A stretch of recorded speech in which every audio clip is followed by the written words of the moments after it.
vez más, punto 30 en este minuto 30.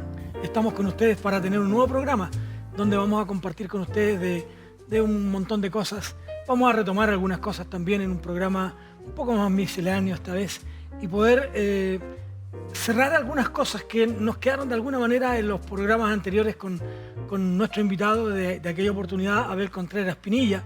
Y lo hemos invitado para cerrar esto, porque todavía quedaron cosas medias ahí en el aire un poco y quisiéramos cerrarlas hoy día.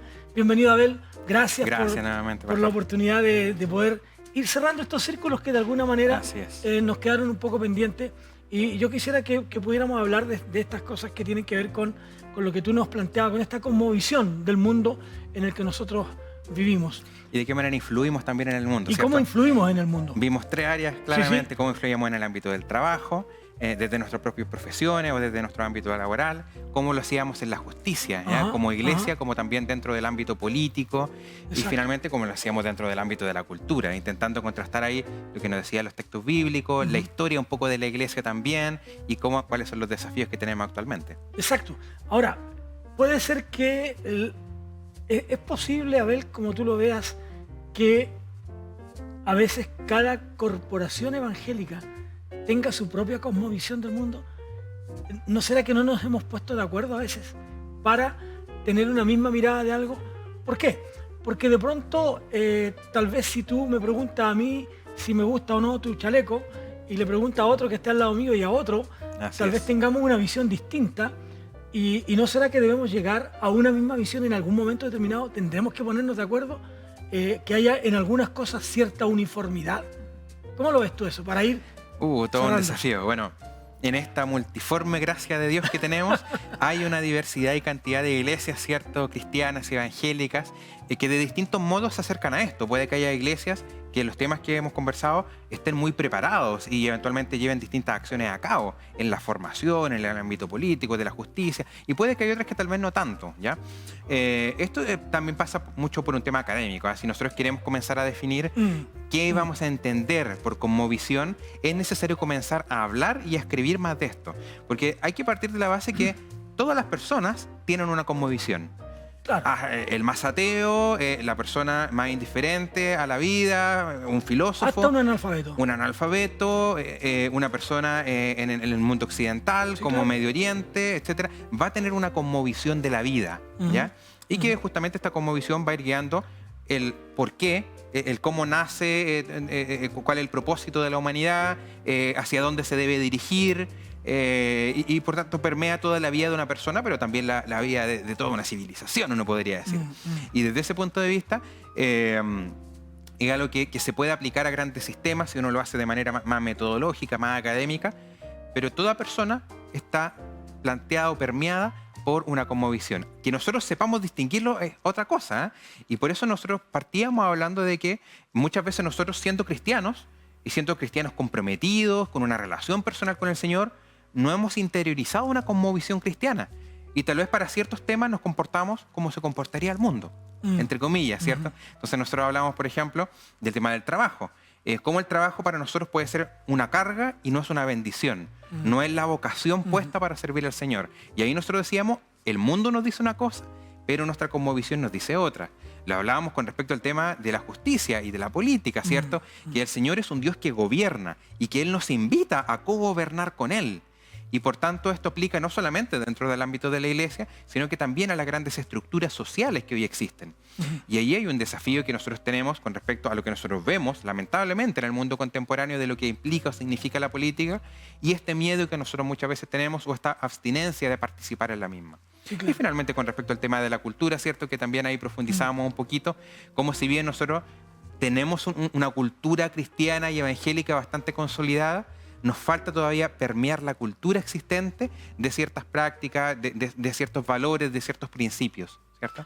¿Será que también falta un poco, Abel, en la preparación académica que entregan? Hablamos mucho hemos hablado y hemos invitado a algunos programas también al rector de uno de nuestros seminarios en Chile, evangélicos. ¿No será que falta también una educación de cómo logramos tener un consenso en algunas cosas? Así es. Me parece perfecto que nos vayamos encaminando hacia el tema de educación, porque Este tema de cosmovisión y algunos de los puntos justamente que planteábamos en los capítulos anteriores no fue solo ocurrencia mía. Sí, claro. Yo me inspiré en las conferencias que dio Abraham Kuyper. Abraham Kuyper fue un pastor holandés ya del siglo XIX, de finales de 1800. Y Abraham Kuyper es una persona bien interesante y bien singular. ¿Ya? Aquí, permiso nuevamente para hablar de historia. Abraham Kuyper fue un pastor que conformó la Iglesia Reformada holandesa. Y por tanto, él tenía una visión teológica bastante clara con respecto al dogma y al seguimiento del Señor. Pero al mismo tiempo fue fundador de una universidad, la Universidad Libre de Ámsterdam, que hasta el día de hoy se mantiene. Y era con justamente esta visión de poder plantear en la universidad ciertos aspectos que debían ser propios de la fe cristiana, ¿cierto? No solamente que uno podría plantearlo, ¿cierto? No solamente es el hecho de tener cultos o el hecho de tener oraciones, sino de qué manera cada disciplina estudiada en la universidad puede tener una aplicación práctica desde el punto de vista del cristianismo, o de qué manera el Señor nos está mostrando ciertas cosas que nosotros debiésemos desarrollar en las disciplinas a nivel académico. Y finalmente, otro ámbito en el cual él se desarrolló fue la creación de un periódico. Y él dijo, es importante esto de la opinión pública y que nosotros también podamos tener cierta opinión como cristianos con respecto a ciertas materias, con respecto a ciertos temas. Entonces, es una persona muy interesante por toda esta ambivalencia. Y finalmente él se convierte en primer ministro de los Países Bajos, en Holanda. Entonces, está la dimensión política, la dimensión académica, la dimensión religiosa. Él se dedicó de alguna manera a conformar todo este sistema y decir, es necesario que el cristianismo tenga una cosmovisión de este tipo, en donde de alguna manera comienza a competir con otras cosmovisiones existentes, ¿cierto? Claro. Una cosmovisión eventualmente estrictamente dentro del ámbito económico, que podríamos llamar capitalista, una cosmovisión con respecto, en ese tiempo también con respecto al socialismo, una cosmovisión con respecto a las filosofías orientales. El cristianismo debe definirse también desde una perspectiva cultural y poder apropiarse eventualmente de ciertos medios e instrumentos que le permitan transmitir un mensaje. Y esto implica tener también a su cargo colegios, universidades. Nos falta una universidad tal vez cristiana, evangélica en nuestro país. En ese sentido la Iglesia tiene una deuda, entonces, con esas áreas, digamos, en que no... ¿Por qué? Porque la Iglesia creo que no tiene deuda con la evangelización. La Iglesia evangeliza de muchas maneras. Así es. Insisto, yo cuando hablo de Iglesia no estoy hablando de una denominación en particular, sino que la Iglesia en general... Con las misiones mundiales también suele tener un compromiso. Entonces hay un quehacer. Hay un quehacer en las diferentes... En todo lo que tiene que ver con la evangelización. La Iglesia ha entendido este hecho de que su llamado y su propósito es evangelizar. Y claro, la evangelización en callejera, en el buen sentido, esto de callejero me refiero a que la evangelización en las calles, a través de algún documento escrito, a través de la televisión, ahora que nosotros estamos en esto también, en fin, de tantas otras maneras. Sin embargo, tiene esta otra parte que la Iglesia pareciera ser que no la ha aprovechado, desarrollado por completo. No la ha desarrollado totalmente y tiene una deuda con eso. Así es. Bueno, eso ocurre en nuestra cultura, en Latinoamérica, en la iglesia y el tipo de iglesia que hemos ido conformando a lo largo del tiempo, con todo el sufrimiento y el esfuerzo que la iglesia evangélica ha tenido, ¿cierto? Y los méritos que también es importante reconocerle. En otros países que tal vez tienen una tradición protestante o evangélica no es así. Lo podemos ver, por ejemplo, tanto en los países anglosajones como en los países germánicos, que tienen una influencia o del luteranismo o del ámbito reformado, en donde para ellos era fundamental el crear sociedad y el crear civilización. Ellos llegaban a un lugar, lo poblaban, construían colegios, construían centros educativos. Para ellos era fundamental que todas las personas pudiesen manejar el idioma, leer la escritura. Estaban desafiados a aprender, ¿ya? Estaban desafiados a aprender y al mismo tiempo a convivir con el mundo, con el exterior, y de esa manera poder decir, bueno, ¿de qué manera vamos a encauzar cada una de estas temáticas? ¿Cómo vamos a constituir un gobierno que dé cuenta de lo que nosotros creemos y que al mismo tiempo puede ser abierto y pluralista y democrático? ¿Ya? Y ahí hay muchas veces conflictos y dificultades para poder concebir un gobierno que sea democrático y que no tenga una afinidad por ninguna religión en particular, pero que al mismo tiempo pueda tener una base sólida de ciertos principios y valores que son propios del cristianismo. Sí, claro. En esto, si lo aterrizamos a Chile ahora, a nuestro país, tenemos una variedad de seminarios evangélicos. Y tenemos también, hemos participado, la iglesia evangélica hoy día, en la educación secular, digamos. Colegios particulares subvencionados, colegios totalmente particulares, etc. La iglesia de alguna manera ha participado con eso, pero no impartiendo una vida espiritual. Por ejemplo, yo he visto el Ejército de Salvación, por ejemplo. Que realiza una obra social también muy importante. Una obra social importantísima. La iglesia adventista con temas de educación. Pero no hay todavía... Y con respecto a la salud, que también es muy interesante cómo ellos lo abordan desde la perspectiva del Evangelio, de la alimentación sana. Exacto. Entonces, pero no ha habido como evangélicos un atacar aquello, y nos hemos convertido más bien en atacantes de la educación del Estado, más que de colaborar con el Estado, entendiendo esta separación iglesia-Estado. Que a veces la arguimos para algunas cosas que nos convienen y para otras no. Entonces, ¿cómo logramos colaborar con el Estado, crees tú, en este tema de la educación? ¿Cómo hacemos esto juntos? Yo me atrevo a decir que es destacando. Destacando. Poder plantear que nosotros efectivamente tenemos buenas ideas y que podemos tener éxito en la labor que nosotros llevamos a cabo. Como lo hicieron en los países anglosajones, por ejemplo, fueron los puritanos, de los cuales hablamos en algún capítulo anterior, estos evangélicos ya del siglo XVI, XVII, que fundaron muchas de las universidades que hoy en día son referentes a nivel mundial. Oxford, Yale. Fueron fundadas como universidades cristianas, algunas de ellas como universidades puritanas, con un fuerte sentido evangélico, con la iglesia al lado, así como tenían el Harvard también. Entonces, eso nosotros podemos identificarlo, que se realizó, que se hizo por muchos de nuestros antepasados, ¿cierto? Ahora el desafío que nos toca a nosotros es poder decir, efectivamente, el movimiento evangélico en Chile tiene la seriedad para poder llevar este tipo de empresas a cabo. ¿Ya? Y ahí muchas veces nos caemos. Nos caemos tal vez porque no hay una suerte de unificación entre las distintas ramas de los evangélicos, no unificación a nivel doctrinal o a nivel institucional, sino que ponernos de acuerdo para temas que son más bien básicos nos cuesta mucho. No hay muchas instancias de unidad en las cuales nosotros estemos acostumbrados a compartir juntos, a colaborar juntos, a reconocernos juntos, incluso a pesar de nuestras diferencias. Y allí la iglesia tiene un desafío de cómo se ve a sí misma, porque es muy difícil poder llevar a cabo toda esta labor de conmovisión, ¿cierto?, hacia afuera, hacia la sociedad, en cada uno de los ámbitos, si primero nosotros no estamos alineados, al menos en una estructura base.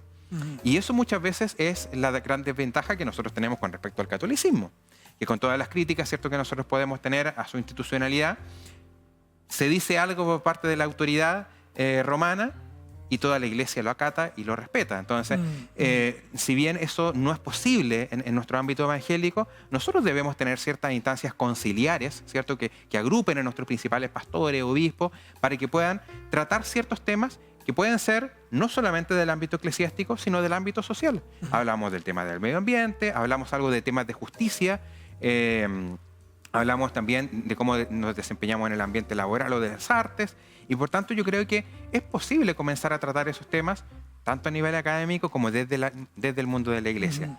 Pero ciertamente es el gran desafío que tenemos hoy, si queremos seguir creciendo, porque eventualmente nosotros como evangélicos, porcentualmente, seguimos siendo los mismos desde hace cerca de 10 años y eventualmente, y ahora tenemos que verlo con el nuevo censo, quizá incluso disminuyendo. Hemos llegado tal vez a un techo. ¿Qué es lo que nos falta para poder progresar?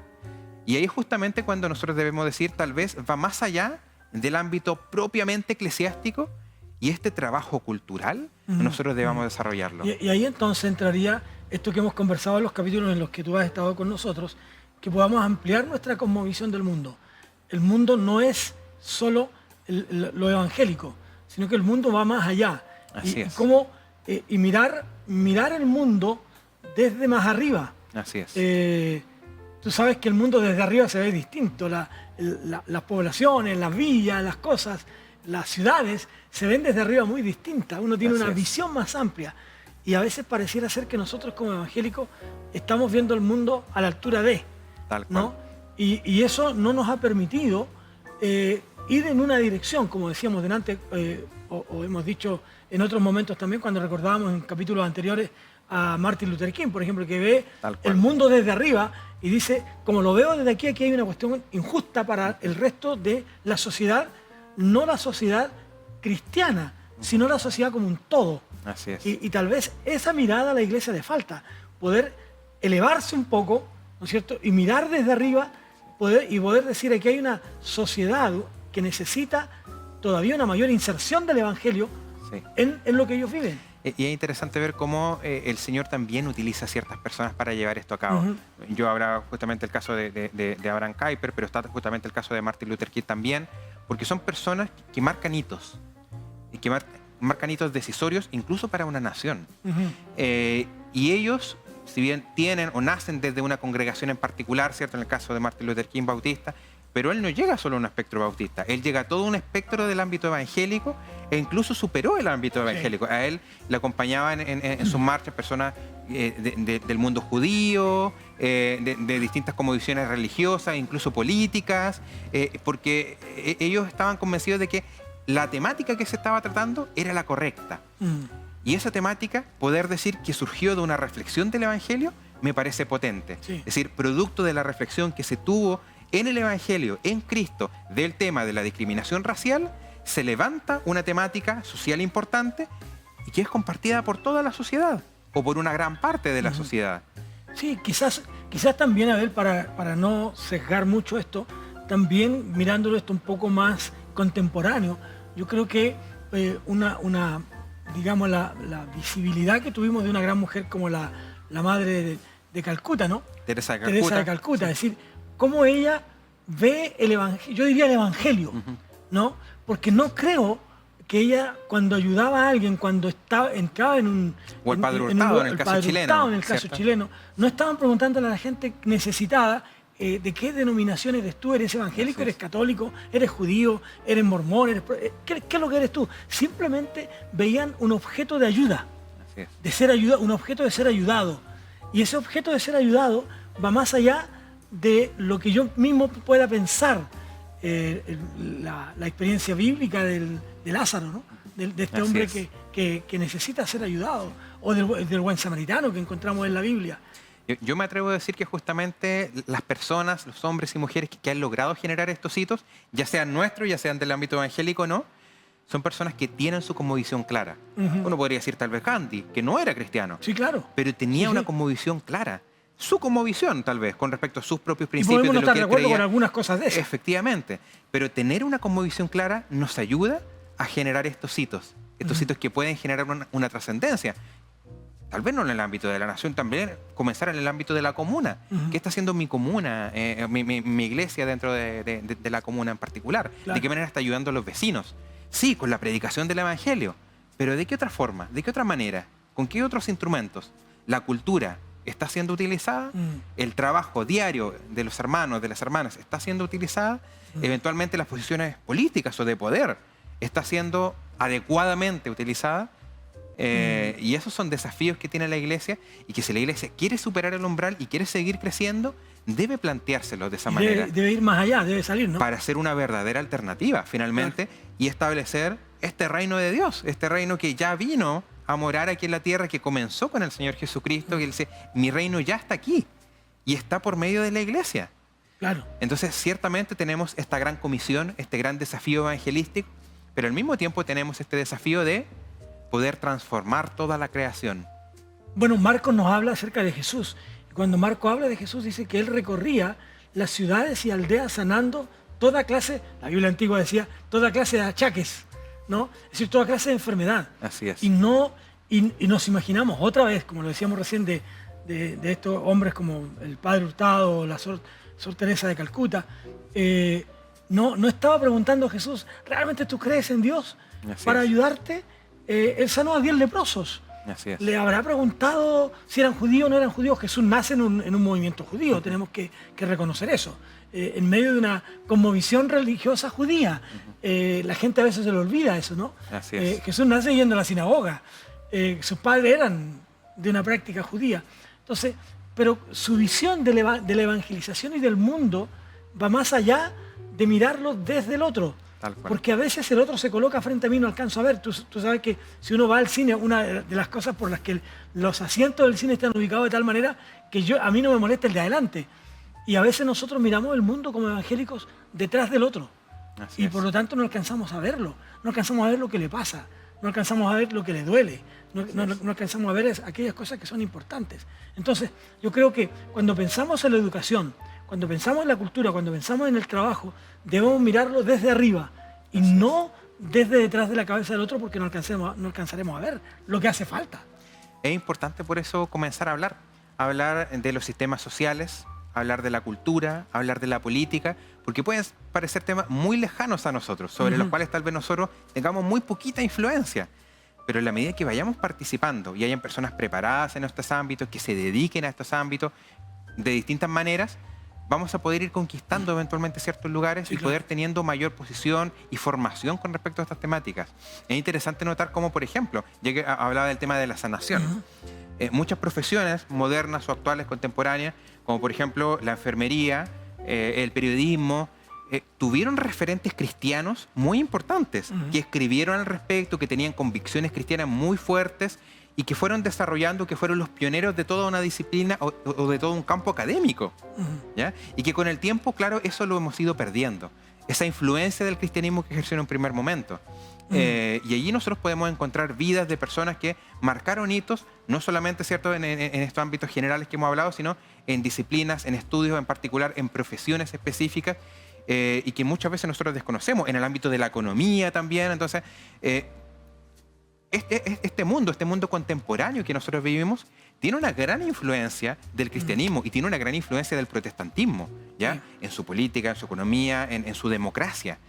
Y muchas veces son historias que nosotros desconocemos, de cómo ciertas personas se atrevieron a dar ciertos pasos y decir, bueno, esta sociedad, este mundo que nosotros queremos que sea cristiano, no solo nominalmente, sino que queremos que Cristo viva en todo este mundo y que gobierne en todo este mundo.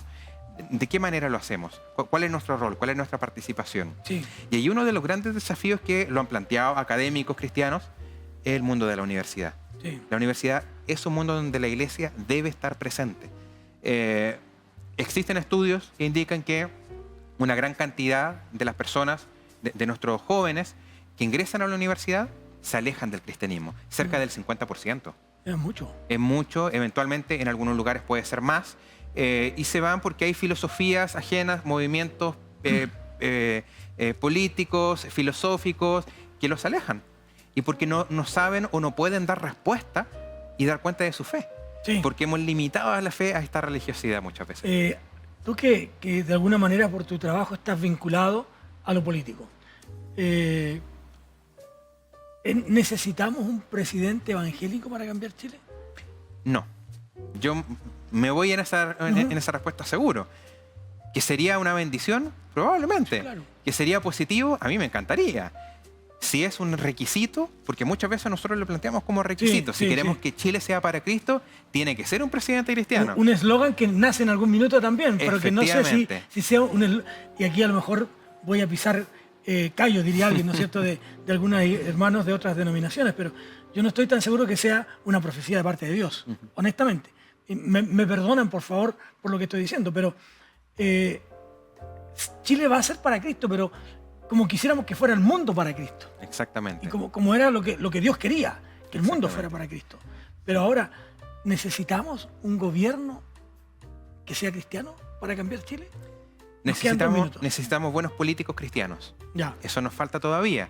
Estamos en proceso. Yo sé que hay muchas personas que están inmersas en partidos políticos de distintas índoles, de todo el espectro político. Hay otros que han decidido optar por el camino de constituir partidos políticos propios o movimientos dentro de partidos políticos. Lo importante es estar presente, pero estar presente también de la manera correcta. Ese es el gran tema. Y ese es el gran desafío. Así es. Porque cómo las cosas de cualquier evento en los que yo esté o asunto en el que yo esté, cómo no logra permear mi vida Exactamente. cristiana. Yo creo que ahí está el gran Tener juego. clara la cosmovisión. Claro. Ocurrió en la política brasileña una gran cantidad de evangélicos cristianos y muchos de ellos terminaron en casos de corrupción. Claro. Entonces, Claro. ¿de qué manera nosotros somos significativamente distintos? ¿Cuál es la visión que tenemos con respecto al país? Mucho antes de preguntarnos si tener un presidente evangélico o cristiano de este tipo, debiésemos preguntarnos de qué manera nosotros mismos estamos permeados por la política, de qué manera cumplimos nuestras responsabilidades sociales, de qué manera nos involucramos en organizaciones sindicales, estudiantiles y de distinto tipo. Y de qué forma somos responsables también. Porque hasta qué punto nosotros nos hemos responsabilizado de nuestros actos y de las cosas que nosotros no hemos hecho como iglesia. Entonces, a eso voy cuando digo que tenemos que a lo mejor levantarnos un poco más.